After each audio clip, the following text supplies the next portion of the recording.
सध्या 2025 वर्षातील शेवटचा महिना डिसेंबर महिना सुरू आहे आणि 2026 हे वर्षही लवकरच सुरू होणार आहे। या वर्षीचा पहिला सण म्हणजेच मकर संक्रांत। दरवर्षी मकर संक्रांतीची एक निश्चित तारीख असली तरी वर्षाच्या सुरुवातीला हा सण कधी साजरा करायचा याबद्दल अनेकदा गोंधळ निर्माण होतो। यंदा 2026 ची मकर संक्रांती 14 जानेवारी किंवा 15 जानेवारी कधी साजरी करायची? ज्योतिषशास्त्रानुसार जेव्हा सूर्याचे मकर राशीत संक्रमण होते तेव्हा याला मकर संक्रांती असे म्हणतात। पुढच्या वर्षी 2026 मध्ये मकर संक्रांती बुधवार दिनांक 14 जानेवारी रोजी साजरा केली जाईल। हा सण सूर्याचे मकर राशीत संक्रमण दर्शवितो, जो दीर्घ आणि उज्ज्वल दिवसांची सुरुवात दर्शवितो। सूर्यदेवाला समर्पित हा सण संपूर्ण भारतात पोंगल, उत्तरायण, माघ बिहू अशा वेगवेगळ्या नावांनी साजरा केला जातो। धार्मिक मान्यतेनुसार मकर संक्रांतीला सूर्याचा मकर राशीत प्रवेश होतो, ज्यामुळे उत्तरायणाची सुरुवात होते।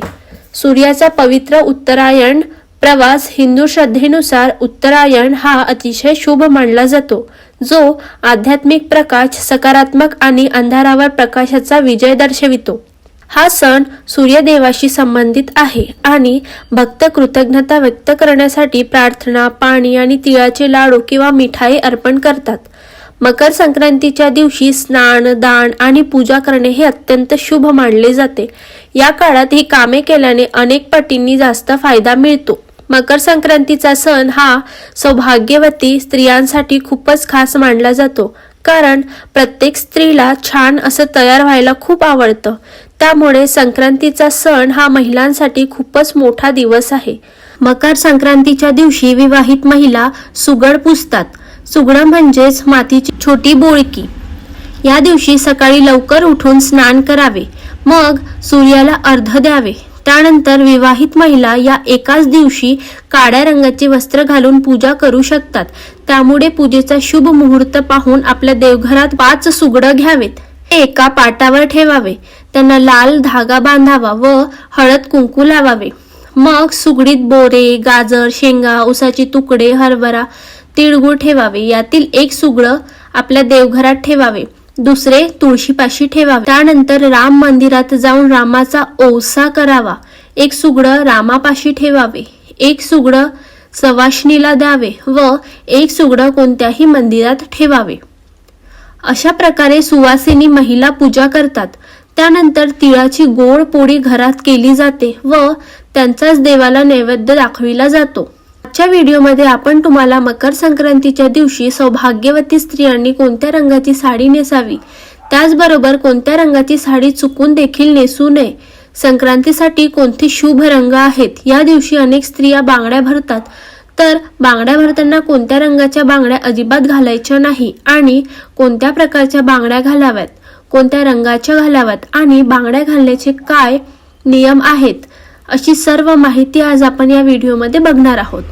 त्यामुळे तुम्ही व्हिडिओ शेवटपर्यंत नक्की पहा आणि जास्तीत जास्त लोकांना शेअर करा आणि चॅनलवरती नवीन असाल तर आमच्या चॅनलला सबस्क्राईब करा। मराठी पौष महिन्यात जेव्हा सूर्य मकर राशीत प्रवेश करतो तेव्हा हा संक्रांतीचा सण साजरा केला जातो। या दिवसापासून सूर्याचे उत्तरायण सुरू होते, म्हणजेच सूर्य हा पूर्वेलाच उगवतो, पण तो उत्तरेकडे थोडासा झुकलेला असतो। संक्रांतीपासून वातावरणातील थंडी ही हळूहळू कमी होते। संक्रांतीपासून दिवस हा तिळतिळाने मोठा होत जातो, कारण मकर संक्रांतीच्या आधी दिवस लहान होता आणि रात्र मोठी होती, पण मकर संक्रांतीनंतर दिवस हा हळूहळू मोठा होत जातो आणि रात्र ही लहान होत जाते।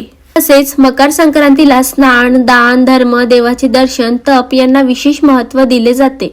या दिवशी पवित्र नद्यांमध्ये स्नान करणं खूप पुण्यकारक मानलं जातं। तसेच या दिवशी दान केल्याने सर्व प्रकारच्या मनोकामना पूर्ण होतात आणि खूप प्रकारचे पुण्य प्राप्त होते। तसेच सूर्यदेवाचा आशीर्वाद देखील प्राप्त होतो।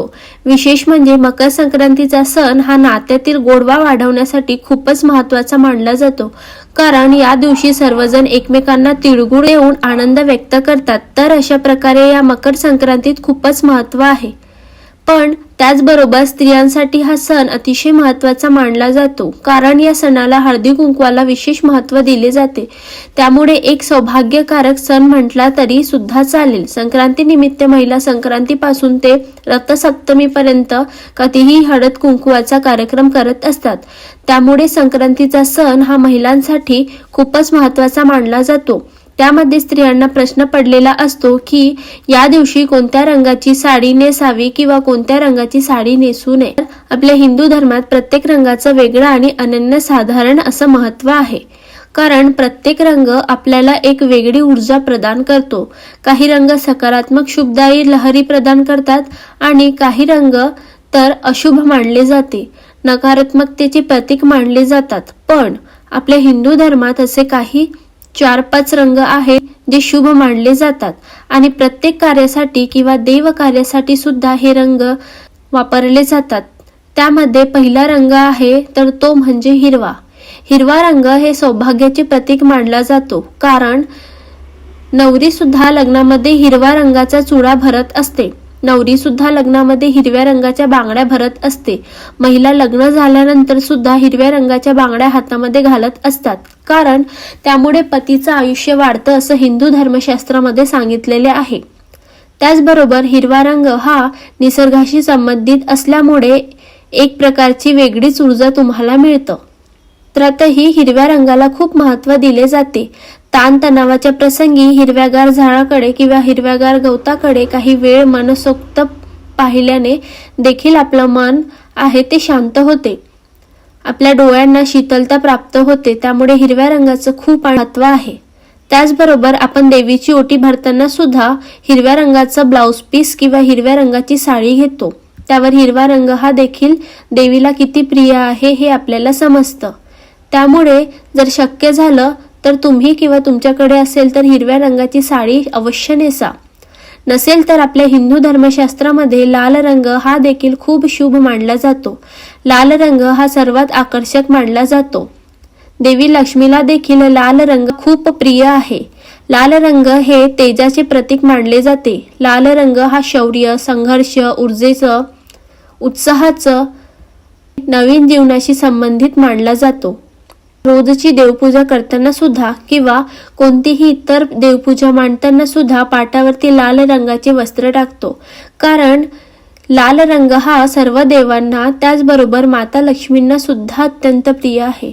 त्याचबरोबर आपल्या सौभाग्यातील एक सर्वात महत्त्वाची गोष्ट म्हणजे कुंकू. हे सुद्धा लाल रंगाचं असतं, कारण सौभाग्यवती सगळ्यात महत्त्वाची गोष्ट म्हणजे हळदी कुंकू. त्यामधील कुंकवाचा रंग हा लाल असतो. त्यामुळे लाल रंगाचं महत्त्व हे खूप जास्त आहे. रंग उत्साह, सौभाग्य, उमंग, धैर्य आणि नवीन जीवनाचे प्रतीक मानले जाते. त्यामुळे शक्य असेल तर तुम्ही संक्रांतीला लाल रंगाची साडी अवश्य नेसू शकता. बरं, तुम्ही केशरी रंगाची किंवा भगव्या रंगाची साडी देखील नेसू शकता, कारण केशरी रंग म्हणजेच हा रंग सूर्योदय आणि सूर्यास्तांचा रंग आहे. केशरी रंग हा त्याग, ज्ञान, शुद्धता आणि सेवेचे प्रतीक मानला जातो.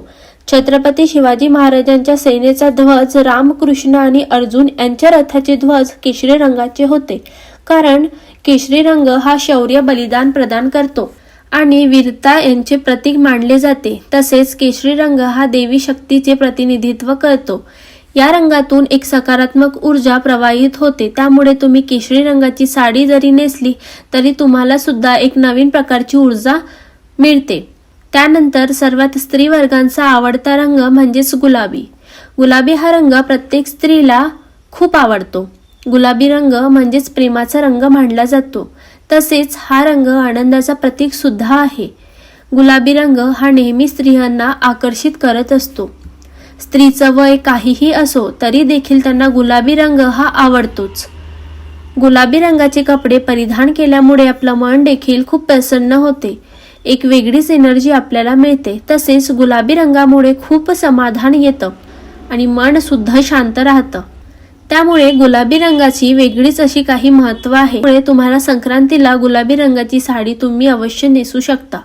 आता आपण जे काही तुम्हाला रंग सांगितलेले आहेत ते शुभ रंग आहेत आणि संक्रांतीच्या दिवशी आपण अशा रंगाचे कपडे परिधान केल्याने असे रंग बाहेरची ऊर्जा उष्णता शोषून घेतात, आपले शरीर उबदार ठेवतात. त्यामुळे शक्यतो तुम्ही या रंगाचे कपडे परिधान करा. थंडीपासून आपलं संरक्षण व्हावं म्हणून गडद रंगाचे कपडे या दिवशी घातले जातात.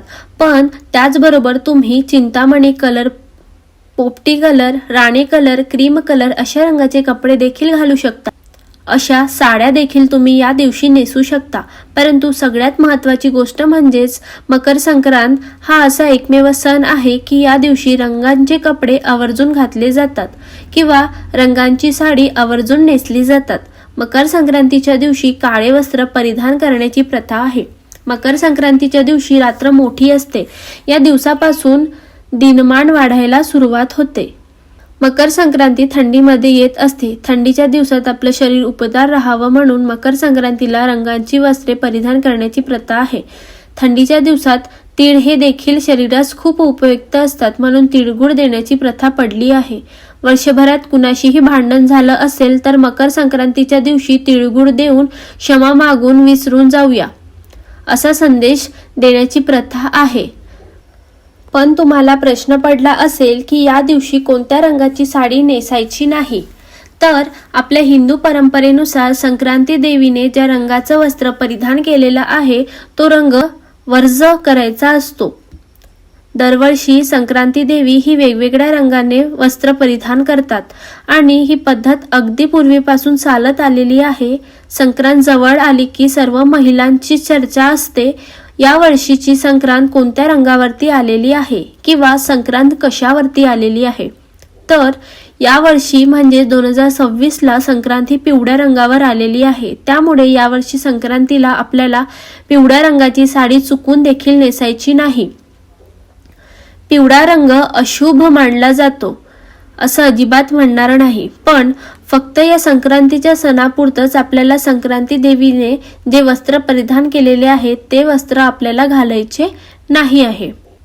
त्यामध्ये फक्त पिवळे वस्त्र सांगितलेले आहे, त्यामुळे तुम्ही पिवळे वस्त्र घालू नका.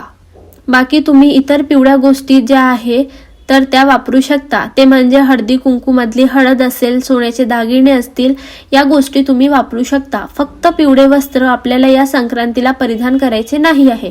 तेव्हा तुम्ही या संक्रांतीला मुलाला किंवा सुनेला सुद्धा ओसा देताना मकर संक्रांतीला पिवळ्या रंगाची साडी देऊ नका किंवा लहान मुलांना देखील पिवळ्या रंगाचे कपडे घालू नका.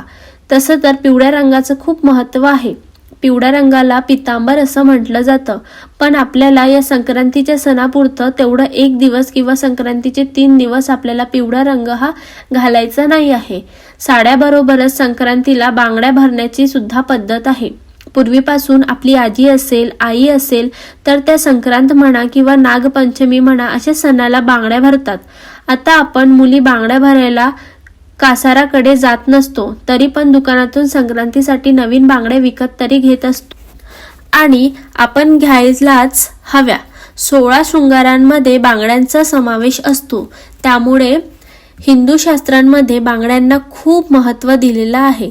आणि संक्रांत म्हटलं की स्त्रिया छान तयार होतात, साड्या घालतात, ओसायला जातात, हळदी कुंकू करतात, तिळगुळ देतात. त्यामुळे आपल्या हातात काचेच्या 2 का होईना हिरव्या बांगड्या नक्की असाव्यात. शक्यतो तुम्ही काचेच्याच बांगड्या घालण्याचा प्रयत्न करा आणि त्यातल्या त्यात हिरव्या रंगाच्या बांगड्या घातल्या तर उत्तमच राहील.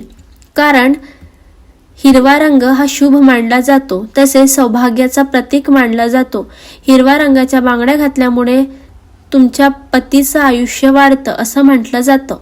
म्हणजेच त्यांच्या सौभाग्यांमध्ये वृद्धी होते, वाढ होते, हिंदू धर्मशास्त्र सांगतं. त्यामुळे तुम्ही शक्यतो काचेच्या पण हिरव्या रंगाच्याच बांगड्या नक्की घाला.